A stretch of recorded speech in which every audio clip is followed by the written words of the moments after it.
ادھر ابو بکر صدیق رضی اللہ عنہ جو تھے وہ سخ میں واقع اپنے ایک مکان میں گئیں، کیونکہ جس دن صبح فجر میں آپ صلی اللہ علیہ وآلہ وسلم نے پردہ اٹھایا اور ابو بکر صدیق رضی اللہ عنہ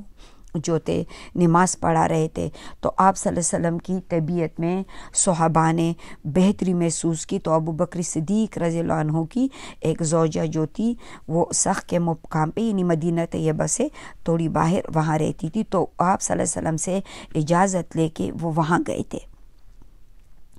تو جب اطلاع ملی ابو بکر صدیق رضی اللہ عنہ گھوڑے پر سوار ہو کر فوراً تشریف لے آئے، اور کیونکہ مسجد نبوی جو رسول اللہ صلی اللہ علیہ وسلم کی مسجد تھی، اب یہ شہر مدینہ اتنی بڑی جگہ تو نہیں تھی یا وہ اتنے دور بھی نہیں تھے، کیونکہ اب جتنے بھی مسجد نبوی کا جو احاطہ ہے، جو حرم شریف ہے، یہ سارا جو ہے شہر مدینہ تھا اس وقت۔ اچھا، اس کے بعد جو ہے وہ فوراً گھوڑے پہ تشریف لے آئے، اب اتر کر مسجد نبوی میں داخل ہو گئیں، پھر لوگوں سے کوئی بات نہیں کی اور بات کیے بغیر سیدھے حضرت عائشہ رضی اللہ عنہ کے پاس آئے۔ حضرت رسول اللہ صلی اللہ علیہ وآلہ وسلم کا قصد فرمایا۔ آپ صلی اللہ علیہ وآلہ وسلم کے جسد مبارک پر ایک دھاری دار یمنی چادر سے جو تھا جسد مبارک ڈھکا ہوا تھا۔ ابو بکر صدیق رضی اللہ عنہ نے رخ انور سے چادر ہٹائی اور اسے چوما اور پھر روئے، فرمایا میرے ماں باپ آپ پر قربان، اللہ تعالیٰ آپ پر 2 اموات جمع نہیں کرے گا، جو آپ کے لیے لکھی گئی تھی وہ آ چکی ہے۔ اس کے بعد ابو بکر صدیق رضی اللہ عنہ باہر تشریف لے آئے۔ اس وقت بھی حضرت عمر فاروق رضی اللہ عنہ لوگوں سے بات کر رہے تھے۔ حضرت ابو بکر صدیق رضی اللہ عنہ نے ان سے کہا کہ عمر بیٹھ جاؤ۔ حضرت عمر رضی اللہ عنہ نے بیٹھنے سے انکار کیا، اور صحابہ رضوان اللہ اجمعین جتنے بھی تھے وہ حضرت عمر فاروق کو چھوڑ کے حضرت ابو بکر صدیق کی طرف متوجہ ہو گئے۔ ابو بکر صدیق رضی اللہ عنہ نے فرمایا، اما بعد من کان منکم یعبد محمدا صلی اللہ علیہ وآلہ وسلم فإن محمدا قد مات ومن كان منكم يعبد الله فإن الله حي لا يموت قال الله وما محمد إلا رسول قد خلت من قبله رسل فإن مات أو قتل انقلبتم على عقابكم ومن ينقلب على عاقبيه فلن يضر الله شيئا وسيجزي الله الشاكرين۔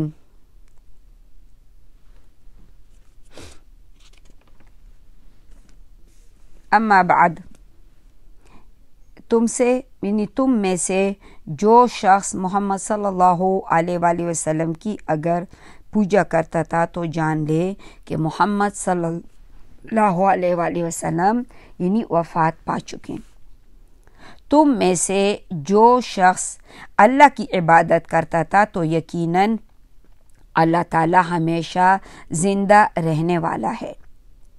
کبھی نہیں مرے گا۔ اللہ کا ارشاد ہے کہ محمد صلی اللہ علیہ وآلہ وسلم نہیں ہیں مگر رسول ہیں، اس سے پہلے بھی بہت سے رسول گزر چکے ہیں، تو کیا اگر محمد صلی اللہ علیہ وآلہ وسلم فوت ہو جائیں یا انہیں موت واقع ہو جائے یا وہ قتل کر دیے جائیں تو تم لوگ اپنے یعنی اینٹ کے بل پلٹ جاؤ گے؟ جو شخص اپنے اینٹ کے بل پلٹ جائے تو یاد رکھے کہ اللہ کو کچھ نقصان نہیں پہنچا سکتا، ان قریب اللہ شکر کرنے والوں کو جزا دے گا۔ اب صحابہ کرام جو تھے غم میں ڈوبے ہوئے حیران رہ گئے۔ ابو بکر صدیق رضی اللہ عنہ کا خطاب سن کر ان کو یقین آ گیا کہ واقعی آپ صلی اللہ علیہ وآلہ وسلم اس دنیا سے رحلت فرما چکے ہیں۔ چنانچہ حضرت ابن عباس رضی اللہ عنہ کا بیان ہے کہ واللہ ایسے لگتا تھا کہ لوگوں نے جانا ہی نہ تھا کہ اللہ نے یہ آیات نازل کی، یہاں تک کہ ابو بکر صدیق رضی اللہ عنہ نے اس کی تلاوت کی تو سارے لوگوں نے سے یہ آیات جیسے اخذ کی۔ اب جس انسان کو میں سنتا وہ اسی آیات کو تلاوت کر رہا تھا۔ حضرت سید بن مسیب رضی اللہ عنہ فرماتے ہیں کہ حضرت عمر رضی اللہ عنہ نے فرمایا کہ واللہ میں نے جو ہی ابو بکر صدیق رضی اللہ عنہ کو یہ آیات تلاوت کرتے ہوئے سنا تو میں انتہائی جیسے دہشت زدہ ہو کر میں اپنے گھٹنوں کے بل زمین پہ گرا، جیسے انسان بہت زیادہ خوف میں اور تکلیف میں ہونا، سمجھ میں نہ آئے ایسی خبر کہ وہ گھٹنوں کے بل زمین پہ گر گیا